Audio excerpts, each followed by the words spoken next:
Hello বন্ধুরা, আমার একটা নতুন ব্লগে তোমাদের সবাইকে ওয়েলকাম। আজ অনেক দিন বাদে একটা নতুন ব্লগ নিয়ে আসছি তোমাদেরকে। দেখতেই পাচ্ছ এখানে পুজো হচ্ছে, এটা হলো বার পুজো হচ্ছে। হ্যাঁ, এটা অন্য জায়গায়, আমি এখন দিল্লিতে নেই, আমি আসছি আসামে আমার বাবার বাড়িতে।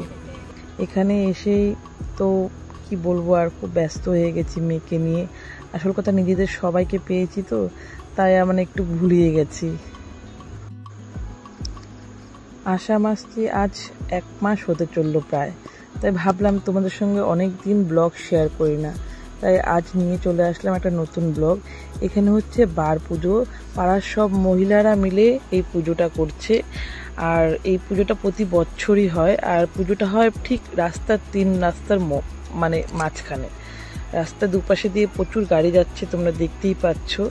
তো এই রাস্তার মাথায় পুজোটা হয় আর সব মহিলারা মিলে করে, তাই আমিও যোগদান হয়ে গেলাম। দেখুন, এখন বিবাহিত, প্লাস আমার একটা ছোট্ট মা আছে, তার মঙ্গল কামনা আর স্বামীর মঙ্গল কামনার জন্য এই পুজোটা। তাই এই বার পুজোর উপোস করেছি আর সবাই মিলে আমরা এইখানে পুজোটা করছি। আমাদের এই পুজোটা করার মেন কারণটাই হলো যে পাড়ার পুরো মঙ্গল কামনার জন্য, প্রতিটা মানুষের ঘরের শুভ কামনা আর সবাই যেন সুস্থ থাকে তার জন্য। আশা করি তোমরা সবাইও ভালো আছো বন্ধুরা। তো আমার এই ব্লগটা কে কোথা থেকে দেখছো তোমরা অবশ্যই কমেন্টে জানিও। আর আমি এখন এই ভিডিওটা করছি আসাম থেকে, আসাম বঙ্গাইগাঁও থেকে। আমার বাপের বাড়ি বঙ্গাইগাঁওতে।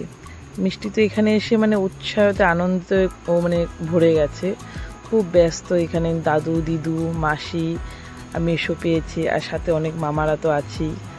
তো চারিদিকে এত নিজের মানুষ আর এত ফ্রেন্ডস পেয়েছে, গরু এদেরকে পেয়ে মানে ছাগল এসব দেখতে পাচ্ছে, প্রতিদিন গরু আসছে ঘরে, ওর তো এসব খুবই প্রিয়।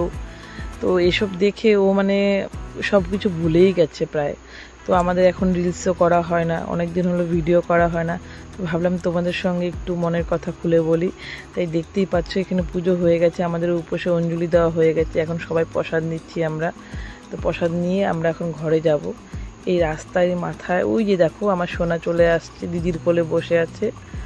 তো ঘুমিয়েছিল, ওকে ঘুম পাড়িয়ে রেখে এসে অঞ্জলি দিলাম। তো এখন যাচ্ছি বাড়িতে। টাটা বন্ধুরা।